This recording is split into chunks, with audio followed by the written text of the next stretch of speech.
Hi everyone, this is Dr. Racine Henry, aka Chef Dr. Ray, and you are watching A Palette for Love Live, where therapy comes off the couch and into the kitchen.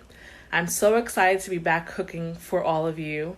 I apologize about last week. I had a situation that totally threw me off, and I was on vacation with my family, so I decided to just be present and take some time to process and heal and be with them, but I'm back tonight, and so we're gonna make a really quick, really easy and simple dish that I'm kind of winging.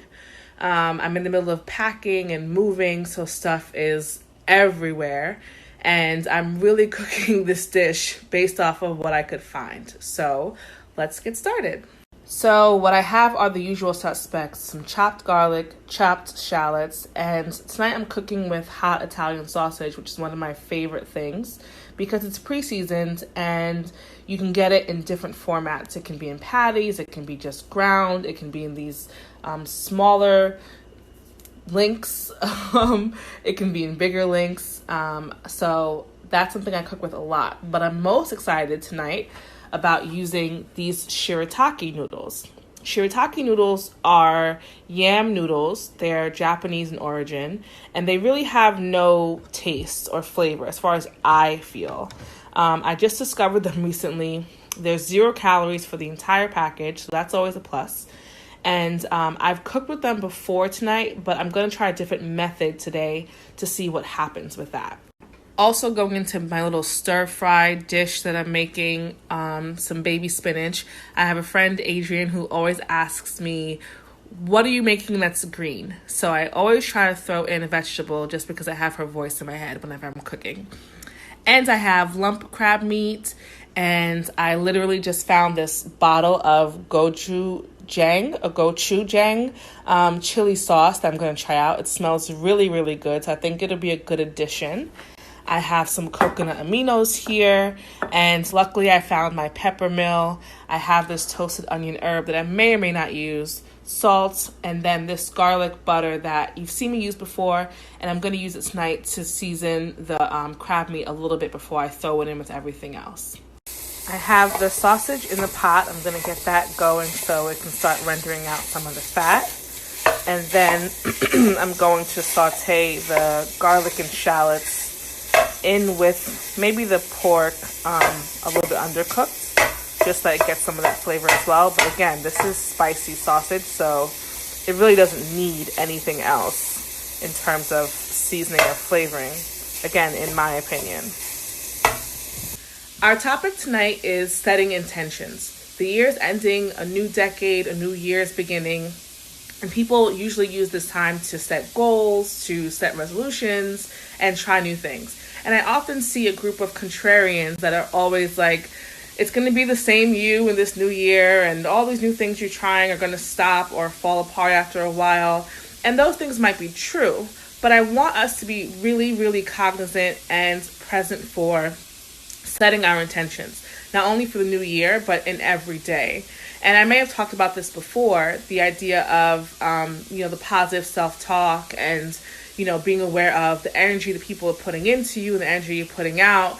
But when it comes to setting intentions, I think you have to be, of course, intentional, but purposeful and driven. And I think there's nothing wrong with setting some goals, and by February, you're on a different path or not doing those goals anymore. Nothing wrong with starting a new workout plan January 1st and deciding this is the year you're going to get in shape, and come March, you're back doing your old habits. It's really about being aware of, why do those things fall apart? Where in your pattern of your everyday life or trying new things do you falter? And how can you reset? How can you restart over and over again until you get to where you want to be? And how are you okay with that? Despite the naysayers, despite your own feelings of shame or guilt, how can you make yourself get on top of the ball over and over and over again until that goal that you're searching for is realized? So I've been trying to break these down into the smallest possible chunks. That way, with every forkful, I can get a bite of everything: the noodles, the spinach, the meat, and the crab. And it also helps the dish stretch a little bit, so you're not having to use the entire package if you're just making it for 1 or 2 people. You can really separate this out and, get it cooked. I don't know what I'm even saying anymore, but I'm breaking it apart, so there's that. I have the garlic and shallots thrown in. I'm gonna let this cook down a little bit more, and then try to figure out what my next steps are. Again, we are winging it. I find that we often get caught up in making mistakes, or when things don't go well, or setbacks, and I'm not trying to minimize the impact of things that go badly, that go wrong. Those things can be very traumatic, those things can be very disheartening, and I want to allow space for that, because you have to know what it is you need to heal from and what it is you need to work on to move forward. But I want us to refocus our energies on all the things that are going right, but also how we can just start over again. There's nothing wrong with reinventing yourself, or restarting, or having a new career path, or having a new educational program, or whatever it is, and trying, to make things different this time around. Even when you're failing, I think that there's something to learn in where the failures happen, how they happen, and what that says about you as a person. Not in a negative way, but what that means about what you need to do differently in order to be where you want to be and to be who you want to be. So focusing in on when those things do go wrong, what can that teach you about yourself in order to recalibrate? I remember being in grad school, and I wouldn't buy the textbooks really. I wouldn't really put as much effort and time in as my classmates were. And I went to my professor about that, and she was like, maybe you just learn differently. Maybe things for you, happen by being present in class and hearing, and not having to go home and study for hours. And I started to really embrace that as my process. I'm a huge procrastinator. Every paper I would hand in would happen the night before or hours before, and I would get really good grades. I would get the A's I was looking for, but I felt like something was wrong with putting everything off to last minute, until I decided that this is how I work. So rather than fighting it and hating it, I would just let it happen, knowing that A, I was going to get the paper done, B, I was going to be proud of the work that I produced, and C, I was going to get the result, meaning the grade that I was looking for. So whatever works for you is fine, as long as it actually works for you. What I'm going to do now is add in the gochujang, and hopefully this works. Since it's fermented and bottled and all that, I think I'm going to cut it a little bit with some of this coconut aminos. And I'm also going to put in some of the shrimp stock that I was able to find. I mean, bless my husband's heart. He moved our entire apartment by himself while I was away. And there were some casualties, in the kitchen and in the fridge that he had to throw away. But what I was able to find, I think will work out just perfectly. I don't have as much shrimp stock as I once did, but what I was able to salvage should be good enough. So I'm going to put that in there. And then I'm going to put in some of this coconut aminos. I have no clue what I'm doing. We're just going to pray at this point that this works. I kind of want a little bit of a sauce situation. So I'm going to taste this, and then maybe just even by eyeballing it, I'll put in some more of that sauce. It's actually really, really good. The garlic is almost sweet, and the chilies are spicy but not overpowering. So maybe if I leave this for a little bit, it'll thicken, or at least it'll reduce down for sure. I'll put the heat up a little. And hopefully it's something that actually makes sense. Sometimes what helps you feel like you're making progress, or what may work, is if you think about what you're doing in the moment and making sure that it aligns with where you want to be. That also means giving yourself some time to rest. It means asking for help. It means, checking in with you to make sure that not only is this working, but that you're okay and that you're happy with it. Just because something is happening for you doesn't always mean that it resonates with you or that it feels good for you. So I think it's important to have those self-checks, to have a support system, of course, and always sort of know what the bottom line is and to stick to that as closely as possible. Another important thing is to not get sidetracked by the noise. Even in my own career, there are a lot of people out there who are doing mental health or doing mental health related things. There are a lot of life coaches and relationship experts and sexologists and people who, believe that they're love experts. And I don't knock anybody, because I think that there can be something cathartic in all of these different realms, and it really depends on the person who is absorbing this information and what they get out of it. So if you go to a relationship expert or you go to a sexologist and you feel like it helped you, then it worked. It helped you. Who's to say that someone having a certain certification or a certain credential means that they're invalid?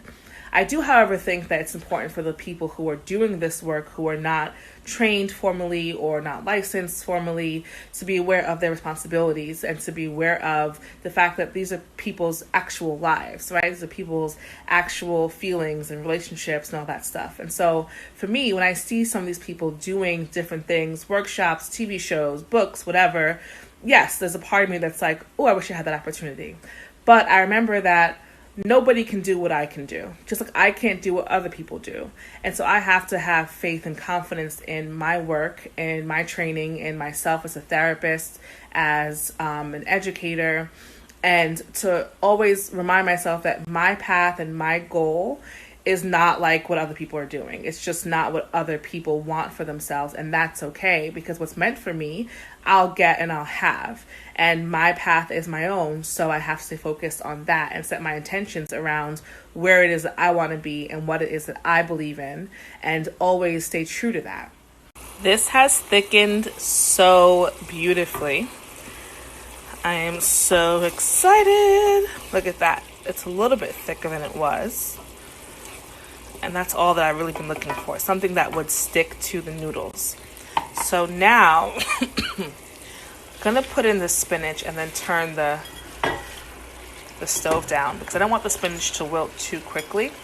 Although, because there's sauce in here, I know that it will wilt rather quickly. And then I'm going to show you what happens with the noodles. I'm just going to pat that down and not really mix it up just yet. These are the noodles that I'm using. They come in this package that has a lot of liquid in it. So what I normally have done is strain the noodles in a colander and then rinse them under cold water a few times and then strain them again. And then I'll add them to whatever hot thing it is that I'm making. So today what I'm going to do differently is I've been soaking the noodles in some cold water. I rinsed them like normal, drained off all the other liquid. And I have a pot of boiling water that I've had sitting here for some time. So I'm going to put the noodles in here for maybe a minute or so, just to cook them a little bit. And then I'm going to add them into the pot before I saute the crab meat and put that in too. So I'm hoping that this helps them separate a little bit more, because they tend to cling together a lot in my other method of cooking them. Okay, so this is going to get stirred in. I probably should have added some more, because a cup of spinach becomes a tablespoon after it's cooked. But that's okay. Still thickening a little bit, which I am so happy about. Okay, I think this is good. So now I have my garlic butter here that I'm melting. And the thing about lump crab meat is if you're not careful with it, it can fall apart, which I don't really mind because I'm eating it either way. But if you want it for like an appetizer or something else, you may just want to toss it gently and take the lumps out individually, versus this horrible method that I'm doing of using these tongs, which is just annihilating all the lumps. But that might be okay. I am going to fold it in gently though, because I don't want it to disintegrate more than this botch job that I'm currently doing. For the crab meat, here are the noodles. That was not very glamorous of a shot, but that's okay. I'm most excited about this pairing because I like to find new ways to do surf and turf. So having the pork with the crab meat could be a play on surf and turf. And this dish is one of those that, you know, you can customize it however you want to, as you should any recipe that you follow or make. But with this, because the noodles are such a blank canvas, you can do turkey meat, you can do all veggies, you can put these noodles into soup, I'm sure. I'll try it with a ramen soup that I make at some point. And you can even just eat it at this point, you know, with just the pork and the spinach and not even do the crab meat. But because I'm a huge seafood lover, I am going to throw the crab meat in. And I may put in some of those other seasonings that I showed you, but I may not, because this, I think, is already so flavorful. So everything is all mixed in. I did turn the heat up to cook the crab meat, or warm it rather, a little bit because it is cold. Another note about the crab meat, though, is that there are fragments of shell in the can. So when you're using it, be careful. Try to sift through it and get the fragments out so you're not eating them. They're very small, so it's nothing that's really going to hurt you, but it's just, you know, not a pleasant bite to have a piece of shell in your mouth. So be on the lookout for that. And I added in a little bit of salt, a tiny bit of black pepper, but not the toasted onion herb seasoning that I showed you earlier. So this is really all she wrote right here. And I think it smells heavenly, looks good, so I'm going to plate it up and see how that goes. The bottom line here is to stay your own course. You know, create your path, recreate your path as often as you need to. Don't get discouraged by Instagram and other people or the people who are being unsupportive or negative. Try to remember that this is your race, this is your life, and you can create whatever you want. Hopefully you're in a really healthy place where you can be happy and go after your goals with a lot of tenacity and really strive for where you want to be. But if you're not in the healthiest place, you can always go to therapy. You can always try different interventions to, you know, get yourself in the right mindset to be who and how you want to be. Here's the finished product. I found some white sesame seeds. I don't know how, but threw those on there. I think something crunchy just to change the texture, like some fried shallots or peanuts. I think something else would be good in here as well. But I'm very, very proud of what I've created. I can always find a whimsical dish or two laying around. I have 5,000 of them, so the packing debacle did not ruin that part of my video. So here you have it. Last but not least, a few really exciting announcements. I have a special guest lined up. I'm so excited that he agreed to come on the show. He's an actual chef that I've never met in person, but I really, really admire. So we're going to get that lined up very soon. And the cookbook, A Palette for Love, the cookbook is coming early 2020. I cannot wait to share that with you guys. I'm not done picking the recipes just yet. I know I'm going to put a few on there that I've made here on the show and a few new ones just to keep you excited. And Valentine's Day weekend, A Palette for Love is coming to Manhattan, maybe Brooklyn, but definitely for single people. Last year I had a couples event. I got tons of responses about what about the single people who don't have someone to spend Valentine's Day with. So this year, well, next year, you'll have that event. Hopefully you'll come out, maybe meet somebody new to spend Valentine's Day with. But I'm really excited about putting that together for you. And I will see you next Sunday for maybe the last or second to last episode of the year. Thanks for watching. Bye-bye.